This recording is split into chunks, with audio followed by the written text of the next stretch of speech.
bien, docteur, c'est ce que j'appelle une belle séance. Moi aussi, monsieur Cochet. Vos appréhensions facilitent bien le travail. Et pourtant, je ne suis pas précisément de nature douillée. Lieutenant-colonel Cochet. Ah, en tout cas pour un chef des forges. Si je puis me permettre, mon colonel, avant notre prochain rendez-vous, je vous conseille de prendre un petit calmant. Ah, je crois pas. Je suis contre. Au revoir, docteur. À mardi prochain. Monsieur Cochet, je vous vois un message de Madame Cochet. Qu'est-ce qu'elle me veut encore? Elle a appelé pour que vous passiez chez Dalloyeux avant que ce ne soit pas commode pour prendre une glace plombière. Elle est commandée.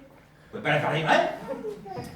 Votre femme assiste également, vous soyez bien à l'heure pour le dîner, il y a un programme très intéressant à la télé. Eh bien, fort bien.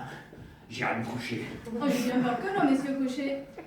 Votre femme a bien mentionné également qu'il faudra accompagner votre belle-mère chez elle au Vésinet. Vous entendez ça, mon vieux? Ah, c'est gai d'être un homme marié. Vous ne connaissez pas votre bonheur, docteur? Connaît-on jamais son bonheur, monsieur Cochet? Oh, excusez-moi, mademoiselle Sévignan. Je vilipendais le bosset pour votre présence. Oh, vous inquiétez pas, monsieur Cochet, je suis moi-même une fervente adepte du célibat. Oui, mais dans votre cas, c'est peut-être dommage. Dites-moi, vous n'allez pas vivre ce soir? Allô, monsieur Cochet, un homme marié dîner en famille. Ah non, mais sérieusement, vous m'êtes très sympathique. Vraiment, très sympathique. Alors là, monsieur Cochet, Mais quel est votre prénom déjà? Stéphane. Stéphane. C'est un joli prénom. Mais il ne tiendrait qu'à vous de vous appeler Victoire.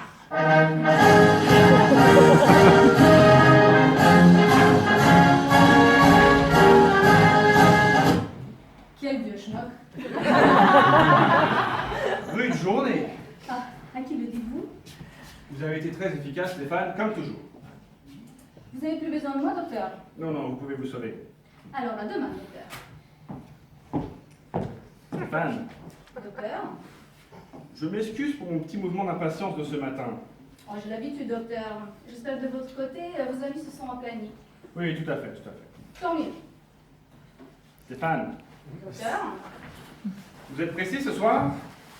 Ah, je croyais que vous n'aviez plus besoin de moi, docteur. Pourquoi? Comme ça, pour rien. J'aurais volontiers m'avoir dit un moment avec vous. Il y a des années que nous travaillons ensemble, mais il me semble que je connais si peu de choses de vous. Ah, c'est parce qu'il y a beaucoup moins de choses à savoir. Mon métier passe avant tout. Certes, vous êtes une formidable collaboratrice, mais sortie d'ici, vous continuez à vivre. Oui, heureusement. Qui êtes-vous, mademoiselle Pignot? Ah, je vous assure, docteur, mon personnage est sans grand mystère. Mais encore. Eh bien, j'habite dans un appartement 3 pièces à la porte Champeret. Ah, ça je le sais. Je le partage avec maman et une vieille chienne coquette.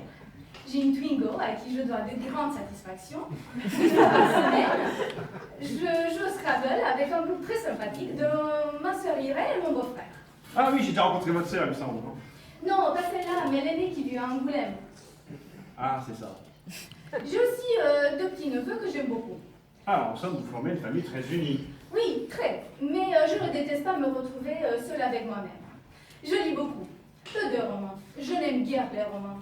Tout ce qui est romancé d'ailleurs, ces choses qui ne vous arrivent jamais dans la vie. Et puis, quand viennent les vacances, c'est la grande évasion. Je ne me coiffe plus, je ne me maquille plus, je porte de vieux jeans, des espadrilles, pieds nus même, et je circule. L'Espagne, l'Italie, la Roumanie. Ah! Je me souviens, vous m'aviez envoyé une très jolie carte de Grenade. Non, non, de Bucarest. Nous étions en route pour la Grèce car l'été dernier, nous avons poussé jusqu'à la Grèce. J'ai tout fait en Twingo avec maman et Frida. Ah! Votre sœur qui habite Angoulême. Non, ma vieille chienne coquère. J'y suis. Bon, j'espère que vous ne trouverez pas trop désagréable, mais votre vie sentimentale. Ma vie sentimentale. 0, docteur. Ah, c'est peu. Il n'y a pas d'homme dans ma vie en ce moment, docteur. Vous dites en ce moment, dois-je comprendre que... Qu'il y en a eu, oui, tout de même. Sans être là du Barry, j'ai moi-même eu ma petite expérience des hommes. Une fois, j'ai même été assez amoureuse. Cela a duré presque 3 ans, mais il était marié. Ah, lui aussi. Comment ça, lui aussi? Non, rien, je pensais à un cas similaire. Marié et père de famille. Ce sont des situations bien difficiles. Au bout de 3 ans, je l'ai renvoyé à ses femmes et à ses gosses. C'est toujours comme cela que ça se termine, n'est-ce pas? Non, pas toujours. Et voilà, docteur. Voilà la vie palpitante de Mademoiselle Vignon. Je voudrais essayer de ne pas devenir trop vite une vieille fille, mais j'accepte avec beaucoup de philosophie la perspective d'être un jour un vieux garçon. Vous m'avez beaucoup fait parler, docteur. Pas trop, je l'espère. Non, non. Je suis ravi, vraiment ravi de cette petite conversation avec vous. Vous êtes quelqu'un de riche, hein, humainement parlant. Ah, docteur, Avec beaucoup de générosité et de sensibilité. Il me semble que vous pouvez comprendre beaucoup de choses. Ah, vous savez, docteur, que je vous suis toute dévouée. Vraiment. Mettez-moi à l'épreuve, docteur. Vous pouvez me rendre un grand service. Parlez, docteur, je vous écoute. Acceptez-vous d'être ma femme? Moi, docteur? Pour 15-20 minutes, hein, tout au plus. Ah, je ne suis pas très bien. Il s'agirait de jouer le rôle de ma femme, si vous préférez. Je vais vous expliquer. Oui, s'il vous plaît. Je vais me marier. Et celle que je vais épouser me croit déjà mariée. Comment ça? C'est moi qui l'ai prétendu. Ah, Bon, certes, je trouvais ça un petit peu indélicat de ma part, mais je n'étais pas sûr de ses sentiments, ni des miens. Antonia est si entière, si absolue. elle doit être très jeune. Oui, justement. C'est un petit animal farouche. Je suis le seul homme à lui avoir jamais menti. À part ce petit mensonge de rien du tout. Comprenez-moi, Stéphane, j'ai le devoir de la préserver. Qu'attendez-vous de moi au juste? Ah, que vous alliez trouver Antonia pour lui dire que vous acceptez le divorce, que vous êtes d'accord sur tout, que vous souhaitez même. Elle se tourmente à l'idée de m'arracher à vous. Enfin, à ma femme. Jouer une telle comédie n'est pas dans ma nature, car moi aussi j'aborde le mensonge. Et pas plus que moi, pas plus que moi. D'accord? Je ne sais plus comment m'en sortir. Il faut absolument que vous me tiriez là. Ah, vous en avez des bonnes. Vous tenez mon bonheur entre vos mains. Franchement, docteur, je ne peux m'empêcher de trouver ça extraordinaire de tenir subitement votre bonheur entre mes mains, quand depuis 10 ans, je n'ai guère tenu que vos instruments de chirurgie et votre livre de rendez-vous.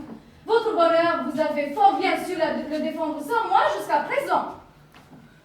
N'en parlons plus. Il n'y a personne d'autre à qui vous pouvez demander de jouer cette comédie?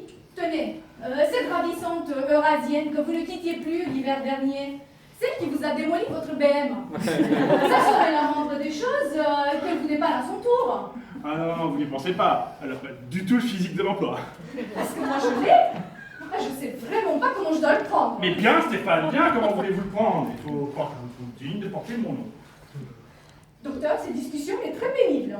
Il n'y a qu'en vous seul que je peux avoir confiance, Stéphane. Que c'est désagréable, mon Dieu, que c'est désagréable. Regardez-moi. Si je m'en j'étais sûre que vous l'aimiez vraiment. Quand vous la verrez, vous comprendrez. Mais je ne la verrai pas. Il est hors de question que je la voie. Et dorénavant, je vous prierai de